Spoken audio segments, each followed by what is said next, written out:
The city had taught Adrian Cole how to win without ever trusting the rules. Glass towers reflected his name in boardrooms and headlines, but they never reflected the truth he carried home at night. Money had made him impressive, not understood.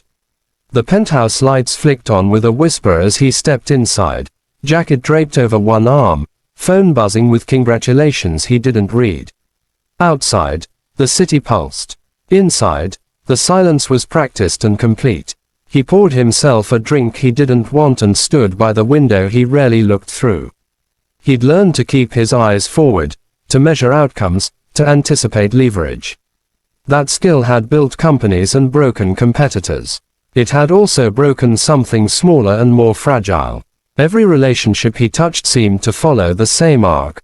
Warm curiosity, eager laughter, a bloom of attention that lasted only as long as his generosity stayed visible. When the spending slowed, so did the affection.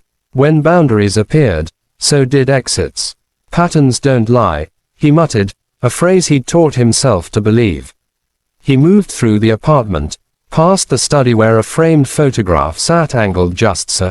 His father, younger than Adrian was now, standing over a pot on a stove, smiling as if the world had time for him. Adrian paused, then turned away. Some evenings, the past arrived uninvited. At the long dining table, his assistant's message waited on a tablet. The schedule for the weekend was tight but clean. 4 names, 4 confirmations. 4 women he'd been seeing casually. No promises, no declarations, no expectations voiced aloud. He'd chosen them deliberately, not as a collection of flaws but as a spectrum. Different ages, different careers, different styles. He wanted data, not drama. He wanted to know whether the pattern was universal or if he'd simply been unlucky. The idea had come to him without fireworks, fully formed and quietly ruthless. If he removed the one thing they seemed to orbit, what would remain? Not deprivation, not punishment, an invitation. Choice. He would offer access without presence, abundance without oversight. He wouldn't watch what they bought. He would listen to how they explained it. He would observe the why. The staff prepared without commentary. Clara, the maid, moved through rooms with a grace that suggested listening more than speaking. She had been there 7 years, long enough to become part of the house's rhythm. Adrian nodded when their paths crossed. She returned it with a polite smile, eyes warm but careful. People around money learned quickly where not to linger. The women arrived that evening in a staggered procession of confidence. Lena came first, heels clicking like punctuation marks, laughter arriving ahead of her. She took in the view and smiled as if it were a promise already made. Maya followed, wrapped in a calm elegance that felt curated rather than worn. She complimented the art and asked thoughtful questions, the kind that suggested future conversations. Tessa arrived last, brisk and efficient, eyes assessing the space with a practical intelligence. She spoke of investments and markets, and Adrian noticed how quickly she made the room feel like a plan. Dinner unfolded with the ease of people accustomed to abundance. Wine poured, plates cleared, small talk stitched into something like intimacy. Adrian listened more than he spoke, measuring cadence and curiosity. He felt the familiar tug of charm doing its work, the way attention sharpened when he smiled. It always did. After dessert, he set the lie down gently, like a card placed face up. "My wallet was stolen this afternoon," he said, keeping his tone light, almost amused. Annoying, but temporary. The table paused. Forks hovered. "Don't worry," he continued. "I've already cancelled everything. But this weekend, I don't want inconvenience to be part of the experience. My assistant will give each of you my black card. Same limit, 24 hours. Buy whatever you think truly matters." Lena laughed first. "You're serious?" "As a contract," Adrian replied. "Consider it a game." Maya tilted her head. "A test, a weekend," he said. "Nothing more." Tessa leaned back, eyes bright. "No restrictions. Only one," he said. "I won't ask what you bought. You'll tell me why." Silence stretched, then softened into anticipation. The idea landed exactly where he'd expected, between delight and entitlement. They accepted with smiles that said different things. He watched each acceptance carefully, the micro-expressions that betrayed expectation. The house absorbed their excitement, reflected it back with quiet luxury. Later, as the women dispersed to explore the rooms and views, Adrian stood alone for a moment in the hall. He didn't feel cruel. He felt precise. This wasn't about humiliating anyone. It was about clarity. If he was going to keep offering himself to the same outcome, he wanted proof that he wasn't blind. Clara passed by with a tray of tea. She paused. "Would you like anything else this evening, sir?" "No, thank you," he said, then hesitated. "Actually, yes. Make sure everyone has what they need." She nodded, already moving. Of course. The night settled into its polished quiet. Laughter floated from one wing, music from another. Adrian sat in the study and reviewed documents he didn't need to review, mind returning again and again to the same thought. Trust wasn't something you gave, it was something you verified. He had verified everything else in his life. Why should this be different? By morning, the house hummed with departure. The women left in pairs and solos, excitement trailing behind them like perfume. Adrian watched from the window as cars disappeared into the city, each carrying possibility. He felt nothing like hope. He felt prepared. The hours stretched. He worked, he paced, he answered calls. He didn't check the account. That was the point. He thought of his father again, of the way the man had cooked without measuring, tasting and adjusting, trusting instinct over precision. Adrian had learned to measure everything instead. When evening came, he dressed for dinner with the practiced calm of someone who expected answers. The table was set, candles lit, the house breathed. They returned one by one, carrying stories shaped like justifications. Adrian greeted them with the same warm neutrality. He didn't interrupt. He didn't prompt. He let them talk about plans and futures, about what made sense, about what they deserved. He nodded, smiled, sipped wine. He listened to the reasons. And as he listened, something settled into place, not disappointment, exactly, but confirmation. The pattern held. It always did. When the plates were cleared and the evening wound down, Adrian excused himself early. He stood alone again, looking out at a city that never asked why. He didn't feel triumphant. He felt quiet, as if a door had closed gently behind him. He turned off the lights and walked past the study, past the photograph, past the kitchen where tomorrow's meals would be planned by hands that understood care without spectacle. He went to bed without checking the account, satisfied that the experiment had begun exactly as it needed to. Morning arrived quietly, the kind of soft luxury that made time feel optional. Sunlight filtered through sheer curtains, touching marble floors and polished surfaces without leaving fingerprints. Adrian woke before the alarm, a habit he never broke, even on weekends designed to feel unscheduled. He lay still for a moment, listening to the house wake up, the distant hum of the coffee machine, footsteps moving with purpose, the faint clink of dishes. Control lived in details like these. He showered, dressed simply, and entered the dining room where breakfast waited like a carefully staged invitation. Lena was already there, scrolling through her phone with an expression that mixed amusement and satisfaction. She looked up, flashed a smile that practiced warmth had perfected.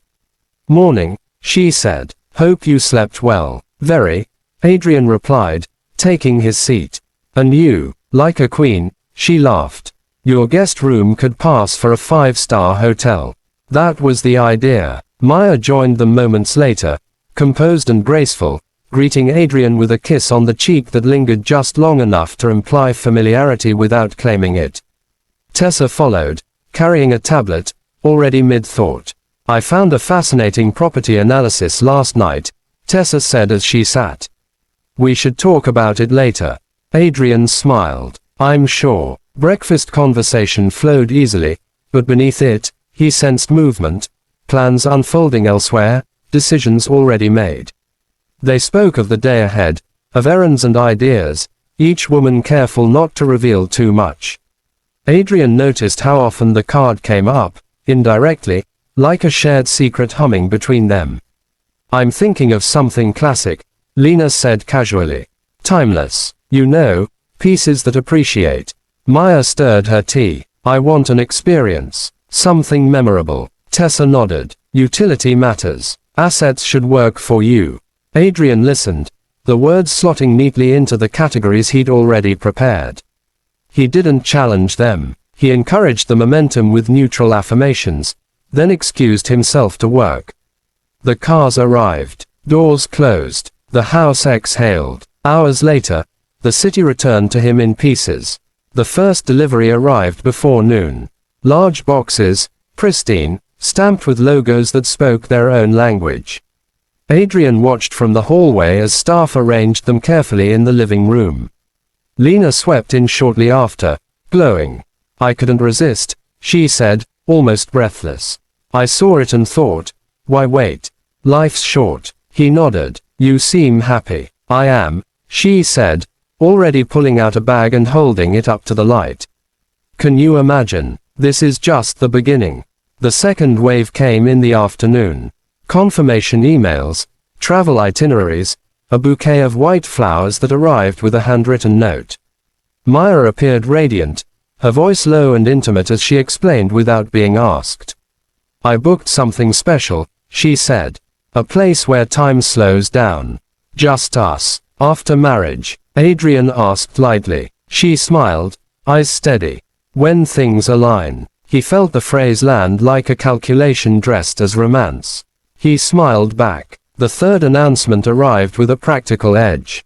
Tessa requested a private moment, tablet in hand, charts ready. I made a purchase, she said. It makes sense financially. Mobility is freedom. Congratulations, Adrian replied. You seem confident. I am, she said. I don't waste opportunities. Dinner that night was louder than the night before.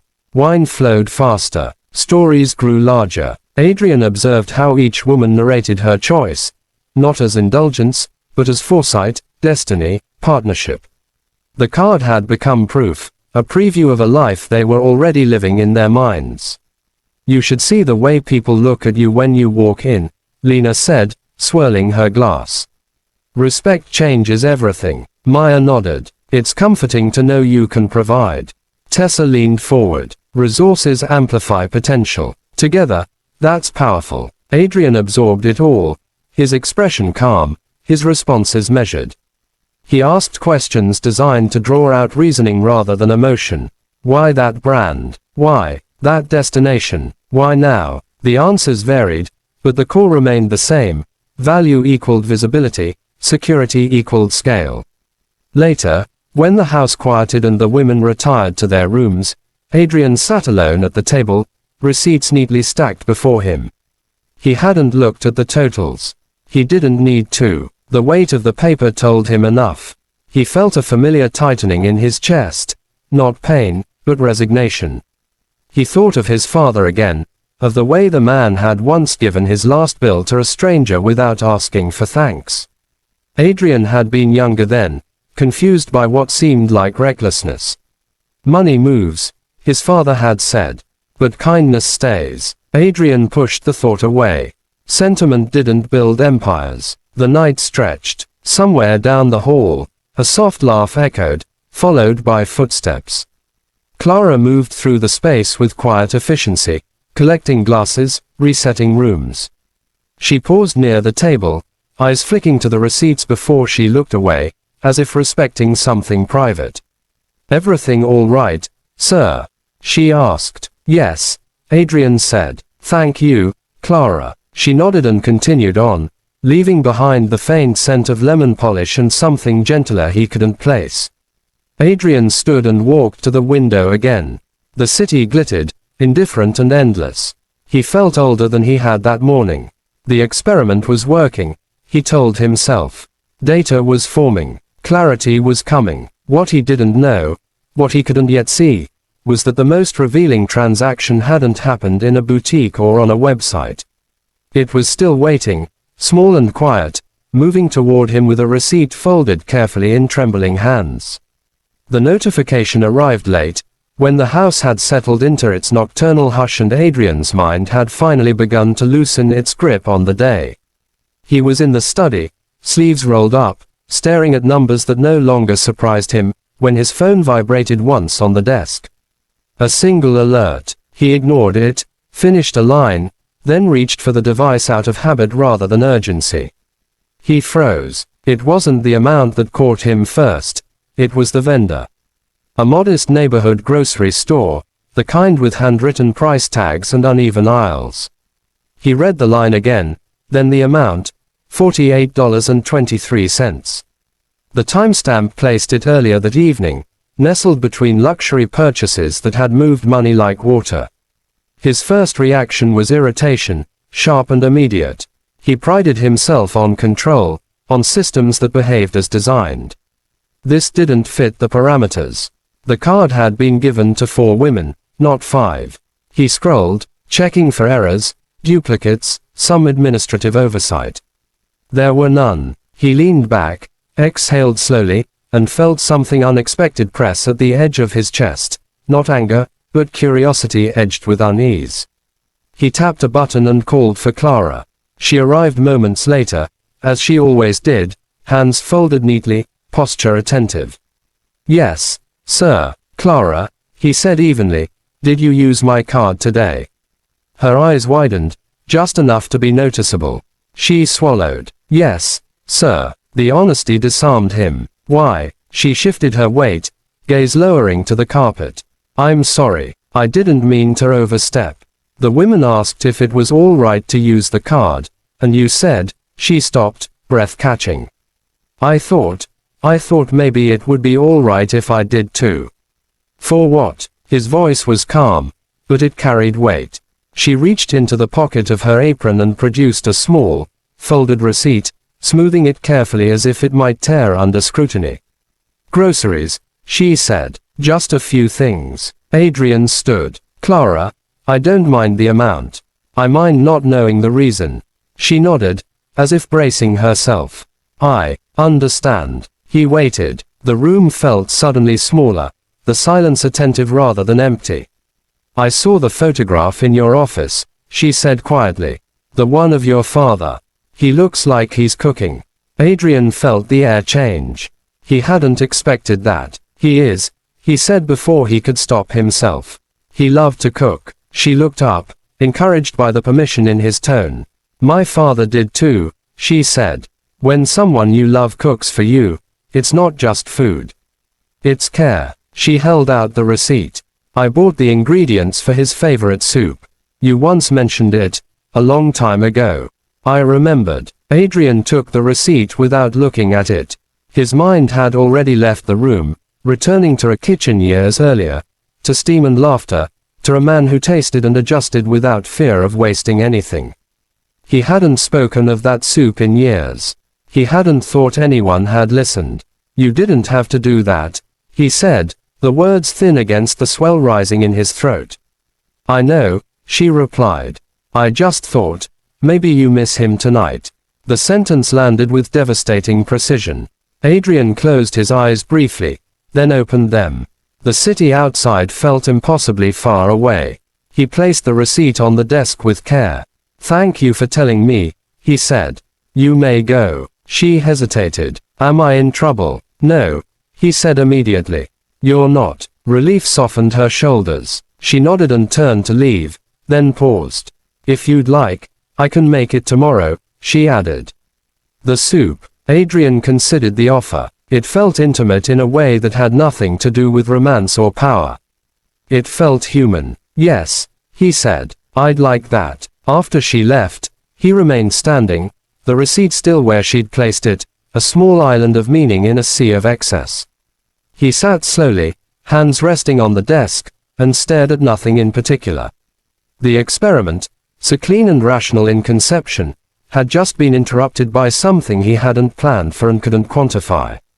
The next morning arrived without ceremony. The women gathered for breakfast, energy high, confidence intact. Adrian watched them from the head of the table, noticing how easily they filled space, how accustomed they were to being noticed.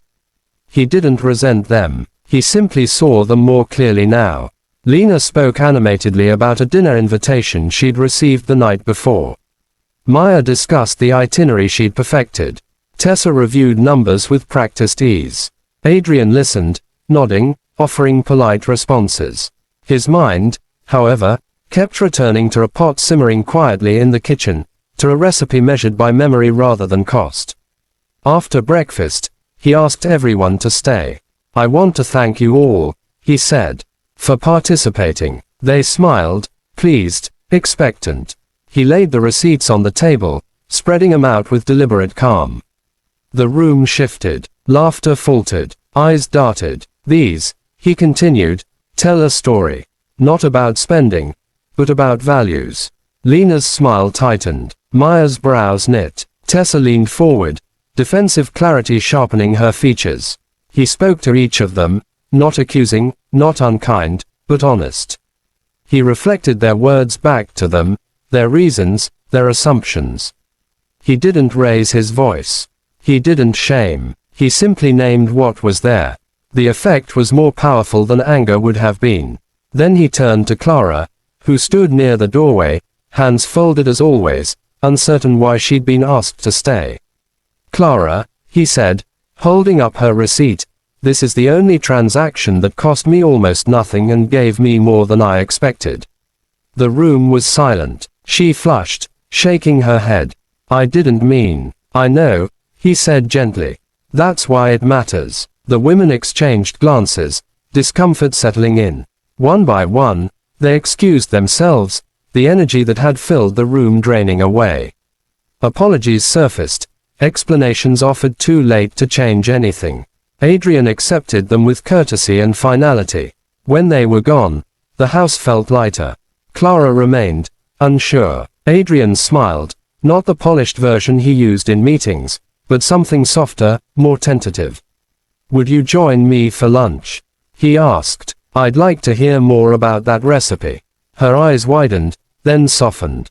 "Of course, sir." As the kitchen filled with warmth and familiar scents, Adrian felt something he hadn't felt in a long time. Not victory, not relief, but recognition. The experiment had revealed exactly what it was meant to. Not the absence of gold, but the presence of something rarer. Lunch was served not in the formal dining room but at the smaller kitchen table, a space Adrian rarely used despite its warmth. Steam curled lazily from the pot at the center, carrying a scent that reached somewhere deep and unguarded. Clara ladled the soup carefully, her movements unhurried, as if respecting a ritual older than either of them. "I hope it tastes right," she said, placing the bowl before him. "Everyone makes it a little differently." Adrian lifted the spoon and paused, struck by a hesitation that surprised him. He tasted. The flavor bloomed gently. Simple, layered, patient. He swallowed and felt his throat tighten. "It's perfect," he said, voice steady only because he willed it to be. They ate in companionable quiet for a moment. Outside, the city continued its relentless rhythm, but in the kitchen, time seemed to loosen its grip. Adrian set his spoon down and studied Clara, not as staff, not as background, but as a person occupying space without demanding it.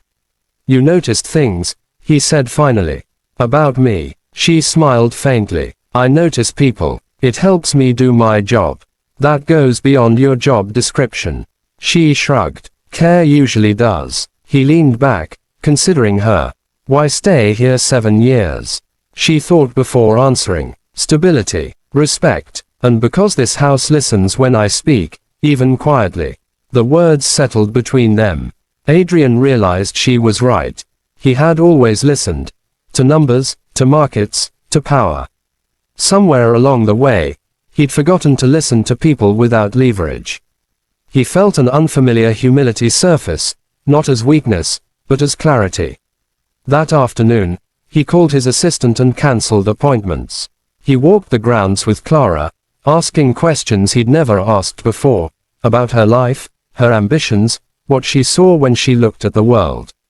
She answered honestly, without embellishment or expectation. There was no performance, no strategy. Just truth offered without a price tag. News of their lunch didn't stay contained. By evening, whispers had escaped the walls. A photo appeared online.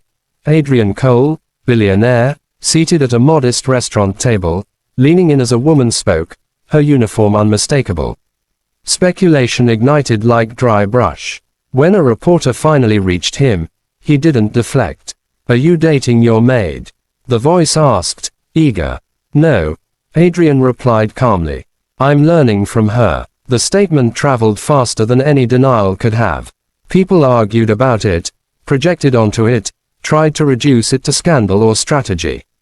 Adrian watched the noise from a distance, oddly unmoved. He knew what he'd found, and it didn't require public approval. Weeks passed. Changes followed quietly but decisively. Clara was promoted to household manager, her authority formalized, her salary tripled without fanfare. She accepted with grace, gratitude tempered by resolve.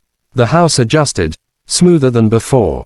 One evening, as Adrian stood again by the window, city lights shimmering below, he felt something settle into place. He'd spent years testing others, measuring worth by spending, confusing access with affection.